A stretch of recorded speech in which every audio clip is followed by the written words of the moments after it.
Atenção, emissoras componentes da Rede Globo, após o top de 8 segundos, Jornal Nacional. Banco do Brasil, o grande banco da pequena empresa.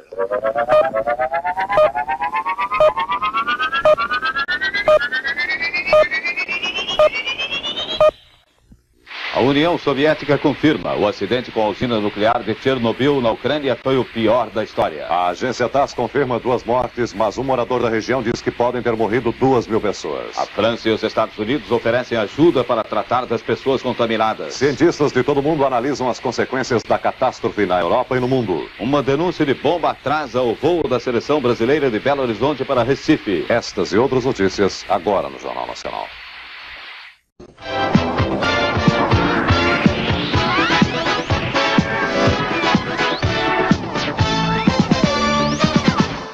O mundo está assustado. O acidente nuclear na União Soviética é o mais grave da história. A própria União Soviética reconheceu hoje que é uma catástrofe. No complexo atômico de Chernobyl, o fogo queima incontrolável. O governo soviético pediu a ajuda a 2 países ocidentais para apagar o incêndio.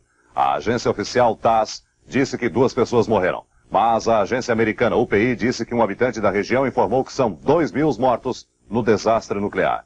Ainda segundo o mesmo morador, as vítimas estão sendo enterradas em valas profundas junto com o lixo atômico. A cobertura completa do acidente na União Soviética você vai ver no final desta edição. A enchente no Nordeste. Choveu forte hoje em Natal, Rio Grande do Norte. O número de desabrigados subiu para 2.000. 8 casas desabaram. Uma mulher e uma criança ficaram feridas. A repórter Magda Wassenberg foi ver como está a situação nos estados que mais estão sofrendo com a enchente. O número de desabrigados está estacionado em 230 mil e, segundo a Sudene, a tendência é desativar as emergências em alguns lugares. Mas agora talvez venha o pior, a ressaca da cheia. 2 estados estão em situação difícil, o Maranhão com 120 mil flagelados em 37 municípios e o Ceará com 94 mil pessoas desabrigadas e 22 municípios atingidos. Hoje a Sudene sobrevoou parte do Ceará para ver os efeitos da enchente e como as populações flageladas estão sendo atendidas. Agora nós estamos sobrevoando o Vale do Jaguaribe, onde a situação é mais crítica. Metade dos desabrigados está nessa área. Esta cidade é Aracati, a 160 quilômetros de Fortaleza. Ela é a mais castigada do vale e foi a escolhida pela Sudene para servir de referência. Mais de 20% dos moradores estão desabrigados. As famílias desabrigadas estão há 2 meses morando em barracas como esta. Perderam tudo. O que restou foi um filtro, algumas panelas e as redes da casa. Até agora recebemos nada. Não recebeu comida nenhuma? Nada. Alguma dificuldade a Cobal deve estar encontrando em termos de localização e aquisição desse alimento, porque realmente constatamos a necessidade de se fazer chegar com urgência esses alimentos. A Cobal informou em Brasília que o primeiro lote das 300 toneladas de alimentos pedidos pela Sudene vão chegar amanhã na região do Baixo Jaguaribe, no Ceará. Em Recife, o superintendente da Sudene disse que o Ministério do Interior vai liberar mais 15 milhões de cruzados para atender as vítimas da enchente no Nordeste. Trabalhadores rurais de Pernambuco fizeram uma passeata hoje no centro do Recife. Eles querem mais pressa do governo para a reforma agrária. Quase 4.000 pessoas participaram da passeata que chegou a interromper o trânsito em algumas ruas do centro da cidade.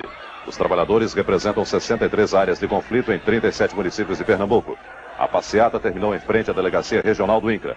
Lá, os trabalhadores prometem ficar acampados à espera de uma solução para os seus problemas. Começa o corte de cana na Bahia. Uma empresa que atua há 7 anos na maior região produtora, Juazeiro, espera uma safra muito boa para este ano. Hoje a Agrovale já é dona do maior canavial da Bahia. São 6.500 hectares só de cana.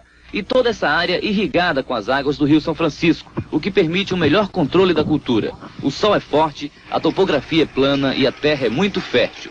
Os canaviais mais tradicionais conseguem colher por mês 5 toneladas de cana por hectare. Mas aqui nessa região é onde se registra o maior índice de produtividade do país. São 10 toneladas por hectare todo mês. Só a Agrovale vai produzir até novembro 600 mil toneladas de cana. E toda essa quantidade vai ser colhida assim, no facão. A Agrovale precisou convocar mais de 2.000 pessoas para cortar toda a cana. Veio gente de vários estados do Nordeste. Em outras regiões do país, seriam os boias-frias. Mas aqueles não precisam trazer a comida de casa. A quentinha é servida pela empresa no campo. Entre o campo e a usina, são 4.500 pessoas trabalhando.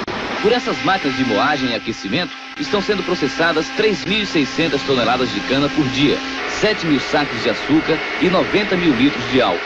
No fim do ano, quando terminar a safra da cana, esta usina aqui vai contabilizar 1.300.000 sacos de açúcar. E ali da destilaria vão sair 7 milhões de litros de álcool. Ao preço congelado de hoje, o faturamento será de 250 milhões de cruzados. Uma denúncia de bomba atrasa o voo da seleção de Belo Horizonte para Recife. Veja num minuto.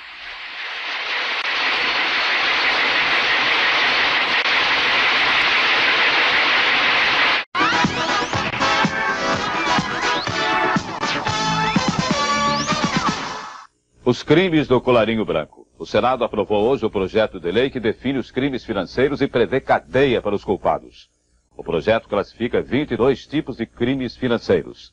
As penas vão de 1 a 8 anos de reclusão. Um dos artigos prevê a prisão administrativa dos suspeitos durante o andamento do processo para evitar que eles viajem para o exterior e escapem da punição. Se o projeto for aprovado rapidamente pela Câmara dos Deputados, a lei poderá punir os culpados em processos em andamento. A Secretaria Especial de Abastecimento e Preços garante: não vai mais faltar leite. O leite em pó importado pelo governo já está no Rio e em poucos dias vai ser distribuído ao comércio. Aqui nesses contêineres estão 556 mil quilos de leite em pó desnatado. E isso é só o começo. A partir de sábado devem chegar novas remessas. No total foram importados 22 milhões de quilos de leite em pó dos Estados Unidos, Nova Zelândia, França e Inglaterra. E o governo vai importar ainda mais. Foi aberta uma concorrência internacional, as propostas vão ser julgadas no dia 5 para a importação de 43 milhões de quilos de leite e mais 2 milhões e meio de quilos de manteiga a serem misturados com leite para complementar o seu teor de gordura. Todo o leite importado vai ser distribuído pela Cobal a algumas indústrias para ser reidratado, transformado de pó em líquido. Os sacos de leite em pó são transportados em uma esteira até a boca de um funil, onde o pó é despejado. Daí, por processo mecânico, o leite é misturado com água filtrada e em seguida é pasteurizado. O Ministério da Agricultura garante que o leite é dos melhores. Técnicos brasileiros foram ao exterior especialmente para testar a qualidade do leite. E o mesmo controle vai ser feito aqui no país. E agora vamos experimentar esse leite para ver se ele é gostoso mesmo. Vamos lá.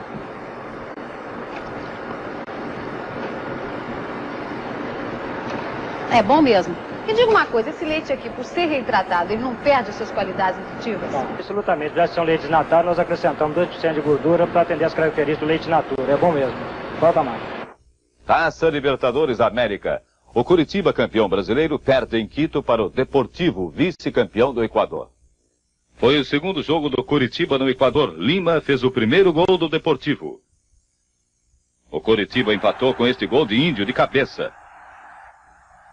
Bola na área do Curitiba. Lima cabeceou. Final, Deportivo 2, Curitiba 1. Foi apenas um susto. Uma ameaça de bomba no avião que levava a seleção brasileira de Belo Horizonte para Recife atrasou a viagem mais de 3 horas. A Polícia Federal isolou o Boeing 727 no aeroporto de Confins, vasculhou as bagagens, mas nada encontrou. Os jogadores e a comissão técnica chegaram ao aeroporto de Confins às 3 horas. No avião encontraram a seleção da Iugoslávia, adversária do Brasil no amistoso marcado para amanhã à noite em Recife.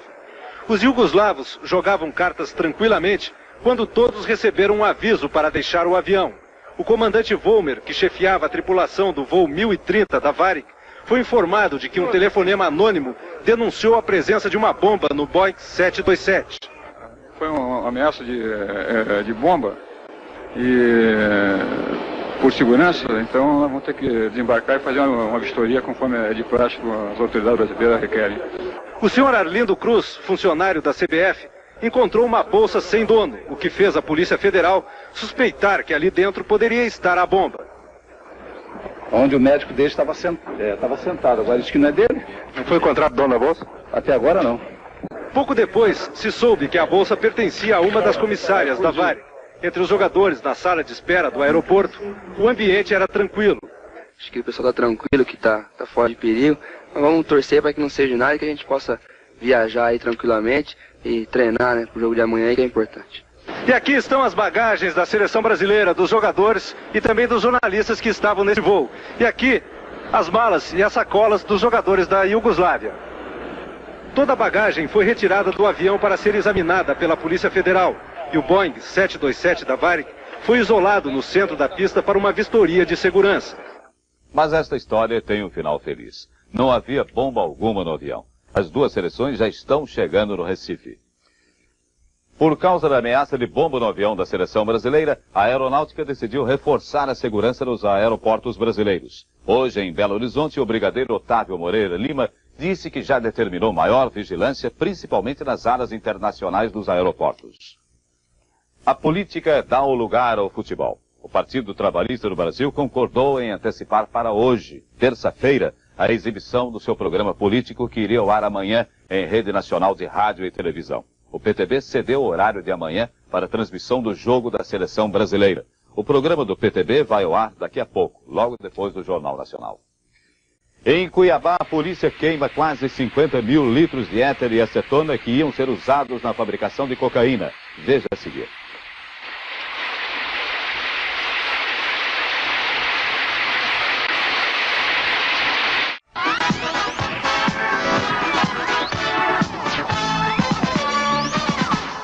A Polícia Federal queima 240 tambores de éter e acetona no Mato Grosso. O éter e a acetona foram apreendidos nos últimos meses em laboratórios clandestinos e seriam usados, segundo a polícia, para produzir 1.200 quilos de cocaína.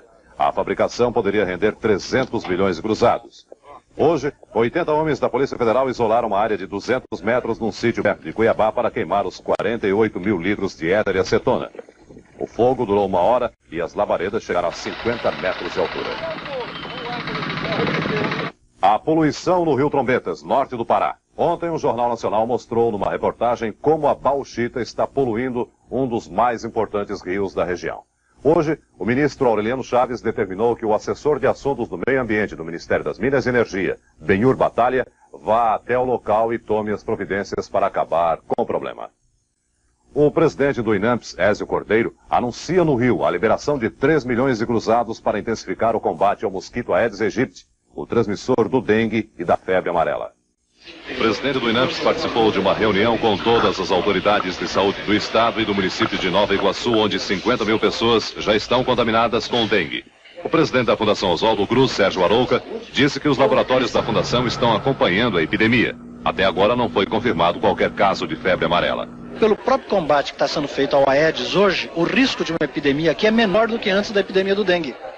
Porque como você está combatendo o Aedes e está baixando o índice da presença do Aedes na localidade, o risco de um surto da febre amarela é menor do que quando começou o dengue. Então não é caso ainda de vacinação não aqui? Não é caso de vacinar. Em São Paulo, a prioridade é combater os focos do mosquito transmissor do dengue. Os 3 casos registrados em São Paulo são de pessoas que moram no Rio de Janeiro, mas as autoridades de saúde pública temem que a doença chegue rapidamente ao estado. Tudo aqui é delicado, conferido várias vezes, nos mínimos detalhes. Num laboratório como esse do Instituto Adolfo Lutz de São Paulo, não pode haver erros, muito menos agora. Os cientistas pesquisam os tipos de vírus e bactérias que voltam a ameaçar algumas regiões do país. Aqui se pesquisa a malária, que tem aumentado o número de vítimas no Brasil. A febre purpúrica, uma doença quase desconhecida. E principalmente a febre amarela e o dengue, transmitidas pelo mesmo mosquito, o Aedes aegypti. Mas de todas, a prioridade é o dengue. Os cientistas temem que a doença se alastre pelo país. A probabilidade é alta, porque exatamente há um fluxo migratório, há um fluxo muito grande entre a população dos vários estados e a facilidade de transmissão do dengue possa ocorrer um alastramento da epidemia. E é por causa desse temor que hoje foi montada em São Paulo uma verdadeira operação de guerra. O objetivo, acabar com o mosquito Aedes aegypti, que em São Paulo ainda não está contaminado pelo vírus do dengue. Amanheceu o dia e a periferia de Guarulhos, uma cidade da Grande São Paulo, foi coberta por uma espessa nuvem de inseticida. A população foi alertada de que não haveria riscos à saúde e todos deveriam abrir as casas para a entrada do inseticida. Em pouco tempo, a neblina tomou conta de uma área onde moram mais de 150 mil pessoas e onde foram encontrados vários focos do mosquito. Aqui começa a parte mais complicada dessa operação. A Via Dutra, que liga São Paulo ao Rio de Janeiro, teve que ser paralisada no início dessa manhã, no horário de maior movimento. Seria impossível o trânsito de veículos no meio de toda essa neblina. São 60 litros de inseticida, apenas 60 litros, mas que tem que ser misturados a 1.000 litros de óleo diesel, para que seja formada toda essa fumaça e espalhe bem o inseticida. O inseticida foi espalhado pelas margens da rodovia, num trecho de mais de 10 quilômetros. A operação congestionou não só a Dutra, mas todas as vias de acesso da região. muito transtorno, mas fundamental para controlar a epidemia do dengue. Nós achamos fundamental a participação da população no sentido de evitar águas paradas ou coleções de águas, que é o meio propício para o mosquito aparecer. E é fundamental também que esse enfoque tenha um caráter nacional, porque o mosquito não se restringe a um estado e mesmo continental. O Ministério das Comunicações divulgou agora há pouco nota oficial sobre a tentativa do Grupo Brasil Invest de retomar o controle da NEC do Brasil, empresa de componentes eletrônicos. A nota diz que se o grupo retomar o controle da empresa, o Ministério vai suspender todas as encomendas feitas à NEC. O ministro Antônio Carlos Magalhães afirma na nota que o grupo não tem idoneidade porque foi envolvido em escândalos, alguns que até resultaram em inquérito policial. Segundo a nota, o presidente Sarney dá todo o respaldo à decisão. A União Soviética confirma: o acidente com a usina nuclear perto de Kiev foi o pior da história. Veja as reportagens dos nossos correspondentes a seguir.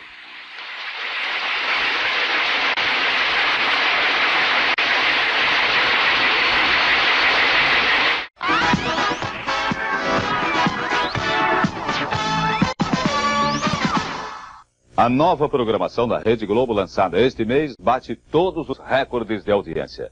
E ontem, no horário entre 8 e 8h30 da noite, 90% das pessoas que estavam assistindo televisão estavam ligadas aqui na Globo, vendo o Jornal Nacional. O mais grave acidente na história da indústria nuclear. Ninguém sabe ao certo quantas pessoas morreram no desastre da usina de Chernobyl, na Ucrânia. A União Soviética TASS confirmou 2 mortes. Um morador da região ouvido pela agência americana UPI disse que são pelo menos 2.000 os mortos. Satélites americanos de espionagem deslocados para a área do acidente pintam um quadro de tragédia. Dos 4 reatores atômicos da usina, um teria explodido, um segundo está em chamas. 50 mil pessoas vivem perto de Chernobyl, 3,5 milhões em Kiev, a menos de 100 quilômetros dali. A União Soviética se recusa a fornecer a seus próprios cidadãos e ao resto do mundo maiores detalhes sobre o acidente nuclear. Sabe-se que aconteceu na cidade de Chernobyl, a 80 quilômetros de Kiev e 450 quilômetros de Moscou. Foi nesta usina nuclear, que os soviéticos promoviam como absolutamente segura. O desastre afetou um dos 4 reatores usados aqui para produzir eletricidade. É um tipo de reator que só existe na União Soviética. Utiliza um sistema de água leve como refrigeração. Cientistas europeus avaliam que o desastre tem ocorrido da seguinte forma: colunas de grafite envolvem tubos contendo combustível nuclear. A água percorre a tubulação e esquenta, produzindo vapor usado como energia. Há 1000 tubos como este no reator. Um vazamento na tubulação reduz o nível da água e expõe o combustível nuclear. Sem água para refrigerar, o combustível vai esquentando, queima o grafite protetor e solta a radioatividade. Os primeiros sinais de problema surgiram na Suécia domingo, quando aumentou o nível de radioatividade. Os suecos ontem chegaram a examinar o pessoal numa de suas próprias usinas nucleares. Moscou foi consultada, mas a princípio negou que a origem do problema estivesse em seu próprio território. Só admitiu isso várias horas depois e acabou pedindo ajuda hoje aos suecos e alemães para combater incêndio no reator nuclear. O noticiário da TV soviética agora à noite informa oficialmente que 2 pessoas morreram no acidente e que a radioatividade já teria estabilizado. Diz que a população da área foi retirada, mas não informa quantas pessoas estão envolvidas, nem se há feridos. Contactamos há pouco a Embaixada do Brasil em Moscou e fomos informados de que não há brasileiros na área do acidente, nem ao menos em Kiev, a 450 quilômetros de distância. A nuvem radioativa que ontem alcançou a Escandinávia, hoje diminuiu de intensidade na Noruega, Finlândia e Dinamarca, mas aumentou na Polônia e chegou a 100 vezes o nível normal na Suécia. Cientistas do Instituto Sueco de Controle Radioativo informaram hoje que o pasto e o gado em certas partes do país podem ter sido afetados e o leite contaminado. Cientistas nucleares britânicos, como o professor Ian Fels, da Universidade de Newcastle, dizem que o acidente na União Soviética é ainda mais sério do que o ocorrido em 1979 na usina de 3 Mile Island, nos Estados Unidos. Hoje no mundo funcionam 374 usinas atômicas. E já aconteceram mais de 2.000 pequenos acidentes em centrais atômicas. Aqui nos Estados Unidos, o acidente mais grave com um reator nuclear aconteceu em 3 Mile Island, na Pensilvânia, em março de 79. Uma falha no sistema de água pressurizada do reator provocou o aquecimento do combustível nuclear e a radioatividade escapou para a atmosfera. Milhares de pessoas abandonaram as cidades vizinhas com medo de contaminação. Não houve mortos, mas até hoje, médicos observam aumentos nos casos de câncer e mortalidade infantil perto da área do acidente. Hoje de tarde, em Washington, membros da Sociedade Americana de Física reuniram repórteres para tentar esclarecer, mesmo com as poucas informações que existem, o que está acontecendo no reator soviético. Os físicos americanos acham que, apesar do incêndio, que aparentemente continua no reator, não houve fusão do combustível nuclear. Não há temperatura suficiente para isso, eles dizem. A radiação que está escapando na atmosfera e que pode ter causado a morte de um grande número de pessoas na área próxima ao reator é resultado da queima de grafite protetor do combustível nuclear. O próprio grafite, num reator desse tipo, pode estar fortemente carregado de radioatividade em certos períodos. Satélites americanos de reconhecimento normalmente tiram fotos detalhadas do território soviético. O Pentágono não divulgou qualquer imagem do que está acontecendo no reator acidentado até agora. Mas existem informações de que os satélites americanos fotografaram muita fumaça e estragos perto da área do reator, indicando que o incidente realmente foi de grandes proporções. O governo americano, enquanto isso, ofereceu ajuda técnica e médica à União Soviética. Mas até agora, Moscou não pediu qualquer auxílio aos Estados Unidos. A França também já ofereceu ajuda para tratar das vítimas da contaminação. Mais uma vez, a União Soviética não respondeu. O mundo está assustado. A radioatividade que já alcançou vários países da Europa pode se espalhar ainda mais, mas os cientistas garantem, por enquanto não há riscos. A repercussão do acidente no Brasil. Os principais especialistas em assuntos nucleares no país afirmam que o acidente de Kiev é muito grave e divergem sobre a possibilidade de acontecer algo parecido na usina nuclear brasileira. Em Angra dos Reis, se houvesse um vazamento de água radioativa que circularia pelo primário, ela ficaria retida no interior do reator, que é um vaso estanque, com todas as condições de segurança, e não haveria jamais condições desse material ser precipitado na atmosfera. Os reatores são diferentes aqui em Angra dos Reis e o soviético. Entretanto, há riscos de que ocorra acidentes graves também no caso brasileiro. Quais são os sintomas que as pessoas apresentam logo depois de um acidente como esse? As pessoas têm, em geral, câncer. Esse é o pior problema. A probabilidade de haver câncer aumenta na população. Há um maior número de casos de câncer. Há também possibilidades de aumentar os defeitos genéticos em recém-nascidos. Apenas aqueles muito próximos do local do acidente, expostos a uma alta dose de radiação direta, teriam morte em pouco tempo. A quantidade de radioatividade solta em Hiroshima foi menor do que a quantidade de radioatividade contida num reator desses. De modo que em Hiroshima morreram mais de 100 mil pessoas. De modo que a possibilidade de que morram alguns milhares de pessoas é real.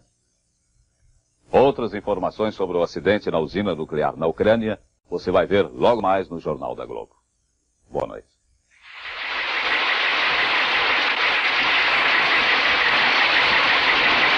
Quando Pinta o Amor, 7º capítulo, 10h30 da noite.